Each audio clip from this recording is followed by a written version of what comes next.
Hello my dear student, আজকে তোমাদের গণিত প্রকাশ বইটির দশম শ্রেণীর চ্যাপ্টারটার নাম হচ্ছে আমাদের আয়ত ঘন। তো কোষে দেখি 4 পেজ নাম্বার আমাদের 74। আমরা এর আগের দিন 1 থেকে 8 পর্যন্ত করেছিলাম, আজকে 9 দাগের অঙ্কগুলো করব। তো ভিডিওটি ভালো লাগে অবশ্যই লাইক শেয়ার কমেন্ট করবা, পাশে থাকা বেল আইকনটি অন করে রাখবা আর চ্যানেলটিকে সাবস্ক্রাইব করতে ভুলবা না। তো আমাদের 9 নাম্বারটা রয়েছে একটি সমকোণী চৌপল আয়ত ঘন। আয়তন এত ঘন সেমি। একটা সমকোণী চৌপল কোনটাকে বলে? যে কাঠের টুকরো, কাঠ বলছি ইট বা দেশসালাই খাপ, এগুলা দেশসালাইয়ের বাক্স, এগুলো হচ্ছে আমাদের সমকোণী চৌপল।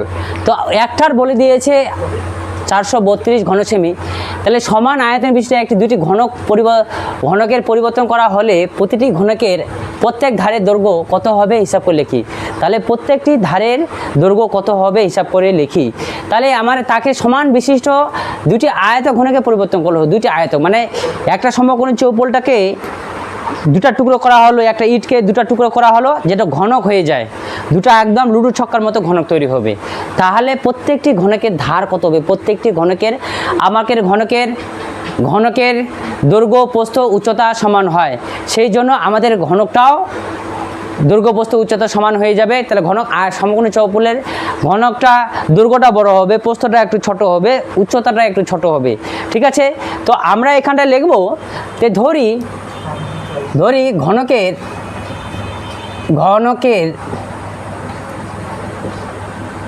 বাহুর দৈর্ঘ্য সমান a সেমি। তাহলে যেহেতু আমরা ঘনকের আয়তনটা বের করব, ঘনকের আয়তন কি জানি আমরা?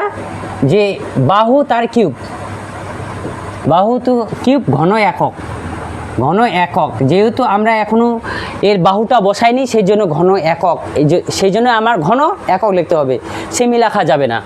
তাহলে বাহু আমার a, তার কিউব, তাহলে ঘন সেমি। এইবার আমরা ঘন সেমি লিখতে পারবো, যেহেতু আমি বাহুর দৈর্ঘ্যটা আমি বসিয়ে দিয়েছি, সেই জন্য আমি ঘন সেমি আকারে লিখতে পারি। তাহলে এবার দুইটি ঘনকের আয়তন হবে সমান কি 2a কিউব ঘন সেমি। তাহলে যেহেতু দুটা বলছে, তাহলে 2 দিয়ে গুণ করলে আমাদের হয়ে যাবে 2 ঘন সেমি। তাহলে এই 2 ঘন সেমি আর এই ঘন সেমি, এটা দুটা আর এই একটা, তাহলে দুটার সঙ্গে আমাদের সমান হয়ে যাবে। তাহলে শর্তানুসারে তাহলে 2a কিউব ইকুয়াল টু 432 বা a কিউব। আমি এটাকে 2 দিয়ে কাটবো, এটাকে 2 দিয়ে কাটলে কি হয়? এখানটা কাটা যাবে না, 432, তাহলে অসুবিধা হবে তোমাদের। তাহলে 432/2, এটা কাটাকাটি করলে কত হয়? 2 2 4, 2 একে 2, 1 16 বা a কিউব 216 হলো কাটাকাটি করার পর, বা a কিউব। আমি 216টাকে 6 × 6 করতে পারি, তোমরা গুণ করে দেখবা 216 হয়ে যাবে। তা বা এ, যেহেতু এখানটায় আমার 3টা রয়েছে, সেহেতু মানে 3টা হয়ে যাবে। এটার 1 সূচকের অনুযায়ী এগুলা পাওয়ারগুলো আমাদের যোগ হয়ে যায়। ঠিক আছে, তাহলে আমার এই উপরে এ কিউবটা চলে যাবে, ভ্যানিশ হয়ে যাবে। তাহলে এ আমার সমান কি হবে? 6 সেমি। তাহলে উত্তর লিখতে হবে প্রতিটি ঘনকের প্রত্যেক ধারের দৈর্ঘ্য কত হবে?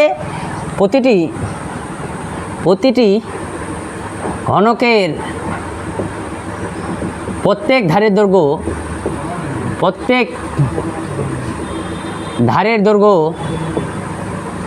দৈর্ঘ্য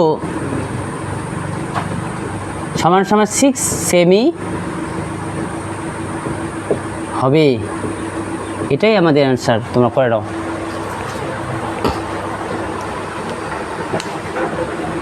10টা বলছে একটি ঘনকের প্রতিটি বাহুকে 50% কমানো হলো, 50% কমানো হলো, যে বাহুটা ছিল তার থেকে 50% কমানো হলো। মূল ঘনক ও পরিবর্তিত ঘনকের ঘনফলের অনুপাত মানে ঘন আয়তনটার অনুপাত কি হবে হিসাব করে লিখি। তাহলে এটা আমাদের ইম্পর্টেন্ট রয়েছে, তোমরা স্টার মার্ক দাও। তো এবার আমরা কি করব, যে ধরি ঘনকের বাহুর দৈর্ঘ্য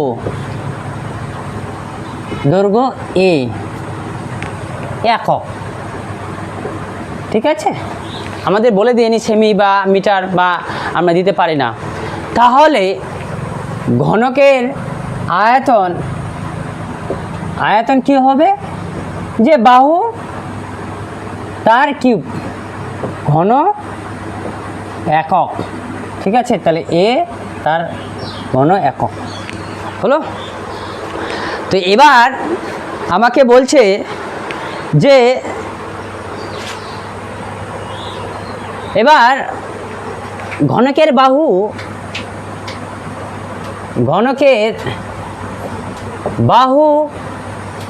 দৈর্ঘ্য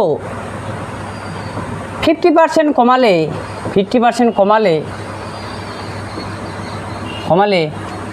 বাহুর দৈর্ঘ্য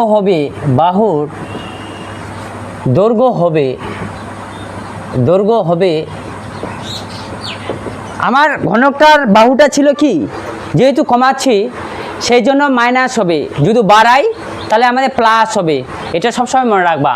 যেহেতু কমাচ্ছি তাহলে এ থেকে কমাচ্ছি, তাহলে এরই কত পার্সেন্ট কমাচ্ছি, 50% কমাচ্ছি, ঠিক আছে। তাহলে পার্সেন্টেজ আমি তুলবো, পার্সেন্টেজ তুললে আমার বাই 100 হয়ে যাবে। তাহলে এই শূন্য কাটলাম, আর 5 দুগুণ আমাদের 10, তাহলে উপরে থাকলো এ আর নিচে আমাদের 2, তাহলে এটা 2, এটা ডাইরেক্ট গুণ হয়ে যায় আর মাইনাস এ হয়ে যায় বাই 2, রেজাল্ট 2 a/2 একক। এবার আমার যে 50% কমানোর পর বাহুর দৈর্ঘ্যটা হচ্ছে অর্ধেক হয়ে যাচ্ছে। এবার আমরা কি করব, যে এবার ঘনকের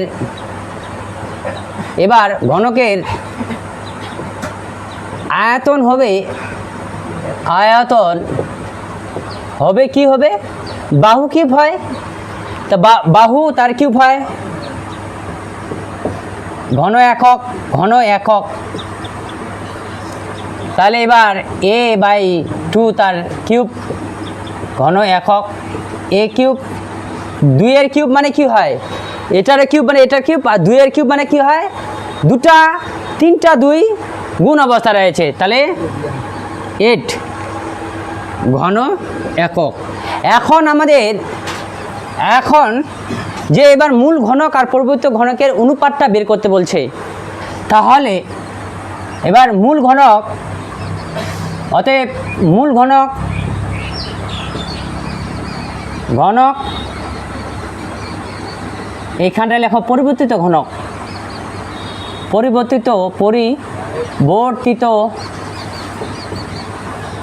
ঘনক সমান মূল ঘনক আমার কি ছিল, এ ছিল, তার কিউব,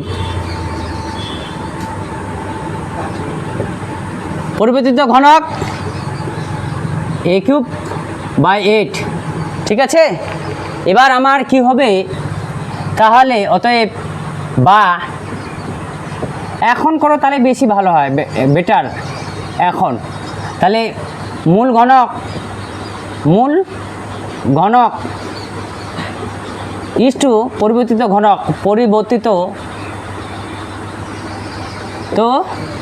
ঘনক সমান কি হবে, আমার মূল ঘনক এ,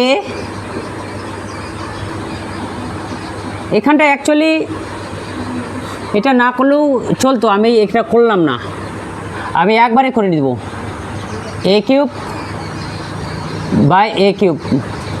ইন্টু 8/1, এটা আমার হয়ে গেল, ঠিক আছে। তাহলে a³ কেটে গেল, তাহলে 8/1। অ্যাকচুয়ালি এটার নিচে 1 রয়েছে, ওই জন্য 1টাকে এদিকে লিখলাম, তাহলে ভালো লাগবে। আর এটার নিচে কিউব রয়েছে, তাহলে কিউবটা এখানে লিখলাম, আর 8টা আমার পাল্টে মারলো। ঠিক আছে, তাহলে এখানটা কি হবে 8:1। তাহলে মূল ঘনক ও পরিবর্তিত ঘনকের অনুপাত কী হবে? তোমরা লেখো, উত্তর লেখো, মূল ঘনক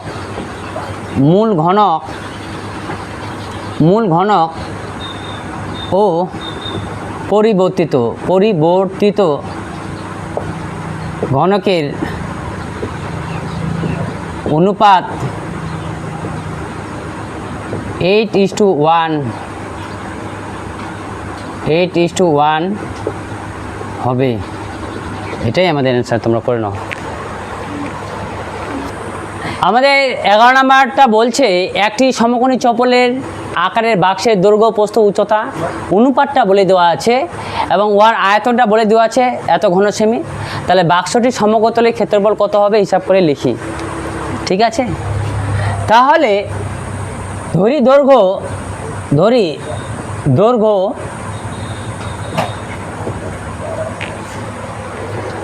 3x সেমি বলেছে, যখন সেমি তো সেমি ধরবো। প্রস্থ আমাদের 2x সেমি, আর উচ্চতাটা আমাদের x সেমি। আমরা x সেমি কেন হলো? আমি যদি x এর সঙ্গে 3x গুণ করি তাহলে 3x পাবো, আমি x এর সঙ্গে যদি 2x গুণ করি তাহলে 2x পাবো, আর x এর সঙ্গে যদি 1 গুণ করি তাহলে x পাবো। হলো, বুঝতে পারলাম? তাহলে এবার সমকোণী চপলের আয়তন, সমকোণী চৌপলের আয়তন দৈর্ঘ্য ইন্টু কি হয়, দৈর্ঘ্য গুণন প্রস্থ গুণন উচ্চতা। দেখো এখানটাও সেমি আছে, এখানটা সেমি গুণ করলে স্কয়ার হয়, আর আরেকটা সেমি যদি গুণ করা হয় তাহলে ঘন হয়। ওখান থেকে ঘন সেমি কথাটা আসে। ঠিক আছে, তাহলে এখানে ঘন সেমি, ঘন একক লিখতে হয় তো একক লিখলাম। তাহলে দৈর্ঘ্য আমাদের 3x, প্রস্থ আমাদের 2x, উচ্চতা আমাদের x, তাহলে ঘন সেমি। সূত্রের কাছে সবসময় আমরা এককটা বসাবো না, একক হারে লিখব। তাহলে এখানে আমার 6s তার কিউব ঘন সেমি। তাহলে শর্তানুসারে 6s কিউব আমাদের কত 384 আছে বলে দেওয়া আছে, ওটার সঙ্গে আমাদের সমান হবে, বা x কিউব সমান 84/6, 6 36 আর 4 6 24, বা x কিউব সমান 64টাকে আমি লিখতে পারি 64, বা s কিউব সমান 4 × 4 × 4, তাহলে 64 হয়ে গেল। 4 4 16 আর 4 16 আমাদের 64, বা x সমান 4 তার কিউব আর s এরও কিউব, তাহলে x সমান 4। ঠিক আছে, x এর মান আমরা পেয়ে গেলাম। তাহলে এখন দৈর্ঘ্য আমাদের কত ছিল? দৈর্ঘ্য ছিল আমাদের 3x সেমি ছিল, তাহলে 3 × 4 সেমি, তাহলে আমাদের 12 সেমি হয়ে গেল। এবার আমাদের প্রস্থ কত ছিল? 2x সেমি, তাহলে 2 × 4 সেমি, তাহলে 8 সেমি হয়ে গেল। তাহলে উচ্চতাটা আমাদের কত ছিল? x সেমি ছিল, উচ্চতা x সেমি, তার মানে আমাদের উচ্চতাটা হলো 4 সেমি। ঠিক আছে, এবার আমরা কি করব? তারপর আমার বলছে যে দৈর্ঘ্য, প্রস্থ, উচ্চতাটা পেয়ে গেলাম। একটা জিনিস আমরা এই জায়গাটায় লিখলেই ভালো হতো, সেমিটা হয়তো নিচে দেখা যাবে না, বা ভালো লাগতেছে না, তাহলে উচ্চতা এক্স সেমি, তাহলে উচ্চতাটা পেয়ে গেলাম 4 সেমি। এবার আমার চাই যে বাক্সটির সমগ্রতলের ক্ষেত্রফল, তাহলে উত্তর লিখতে লাগবে বাক্সটির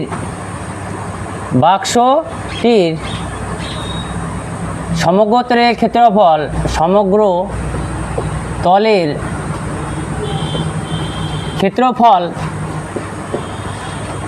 ক্ষেত্রফল সমান সমান দৈর্ঘ্য গুণন প্রস্থ হয়,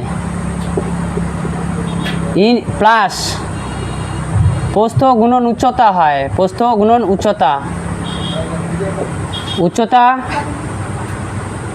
তারপর প্লাস উচ্চতা গুণন দৈর্ঘ্য হয়, উচ্চতা গুণন দৈর্ঘ্য। আমার একটা ছোট্ট করে লিখি, তাহলে সুবিধা হবে, এক লাইনে দেখলে ভালো হয়, তাই না? তাহলে এই জায়গাটা লিখি। তাহলে অতএব সমগ্র তলের ক্ষেত্রফল সমান সমান দৈর্ঘ্য গুণন প্রস্থ হয়, প্লাস প্রস্থ গুণন উচ্চতা হয়, প্লাস উচ্চতা গুণন দৈর্ঘ্য হয়, যেহেতু বর্গ একক হয়, কারণ দুটা করে গুণ করতেছি, তাহলে সেমি কী হয়, বর্গ হয়ে যায়, তাহলে যোগ হয়ে যায় ওগুলা, ওই জন্য বর্গ ওই কথা থেকে আসছে। তাহলে এবার দৈর্ঘ্য আমাদের 12, প্রস্থ আমাদের 8, প্লাস প্রস্থ আমাদের 8, উচ্চতা আমাদের 4, প্লাস উচ্চতাটা আমাদের 4 আর দৈর্ঘ্য আমাদের 12, বর্গ একক। তাহলে 8 দুগুণ 16, 8 1 96, 4টা 32, তাহলে এবার 4 বারং 48 বর্গ একক। তাহলে আমাদের অ্যান্সার হবে এখানটায় 10, 16 6 হাতে 1, তাহলে আমাদের এখানে 10 14 19 196 বর্গ একক তো না, এখানটায় বর্গ সেমি হবে, বর্গ সেমি। তাহলে উত্তর লেখো, বাক্সটির সমগ্রতলের ক্ষেত্রফল কত হবে? বাক্সটির